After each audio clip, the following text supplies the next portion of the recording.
اعوذ باللہ من الشیطان الرجیم، بسم اللہ الرحمن الرحیم۔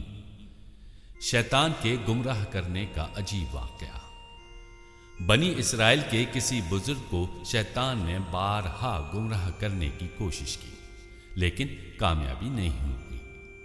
ایک روز وہ بزرگ کسی ضرورت سے باہر جانے لگے، شیطان بھی ساتھ ہو لیا اور راستے میں شہوت و غضب کے مختلف ہتھ کنڈے استعمال کیے۔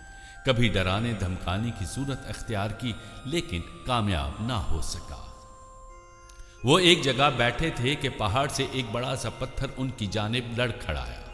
پتھر کو گرتے دیکھ کر وہ اللہ کے ذکر میں لگ گئے۔ پتھر دوسری جانب جا گرا۔ پتھر شیطان نے شیر اور بھیڑیے کی شکل میں ان کو ڈرانے کی ناکام کوشش کی۔ ایک دفعہ وہ نماز میں مشغول تھے کہ سانپ بن کر سر سے پیر تک لپٹنے لگا۔ سجدے کی جگہ منہ پھیلا کر بیٹھ گیا اور بزرگ اس سے بھی متاثر نہیں ہوئے۔ اب شیطان بالکل مایوس ہو کر کہنے لگا، میں نے آپ کو گمراہ کرنے کی تمام تدبیریں کر ڈالی، لیکن سب بیکار ثابت ہوئی۔ اس لیے اب میں نے دوستی کا ارادہ اور آپ کو کبھی نہ بہکانے کا فیصلہ کر لیا ہے۔ آپ بھی دوستی کا ہاتھ بڑھائیے۔ بزرگ نے فرمایا، کم بخت، یہ بھی تیری آخری چال ہے، مجھے تیری دوستی کی بالکل ضرورت نہیں۔ اب شیطان بالکل مایوس ہو گیا تھا، اس لیے کھل کر سامنے آ گیا اور کہنے لگا، آپ کو یہ بتانا چاہتا ہوں کہ میں انسان کو کس طرح گمراہ کرتا ہوں۔ ضرور بتاؤ، ان بزرگ نے کہا، تین چیزوں کے ذریعے، بخل، حسد اور نشہ۔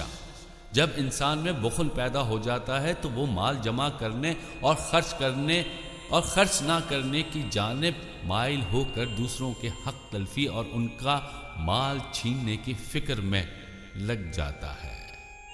حاسد ہمارے ہاتھ میں اس طرح کھلونا بنا رہتا ہے جس طرح بچوں کے ہاتھ میں گیند۔ اس کی عبادت اور ریاضت کا ذرا بھی پرواہ نہیں کرتے۔ اگر وہ اپنی دعا کے ذریعے مردوں کو زندہ بھی کرنے لگے تب بھی ہم مایوس نہیں ہوتے اور ایک اشارے میں اس کی ساری ریاضت کو خاک میں ملا دیتے ہیں۔ جب انسان نشے میں مست ہوتا ہے تو بکری کی طرح ہم اس کا کان پکڑ کر ہر برائی کی طرف بآسانی لے جاتے ہیں۔ ابلیس نے یہ بھی کہا کہ غصے کی حالت میں انسان شیطان کی گیند بن جاتا ہے۔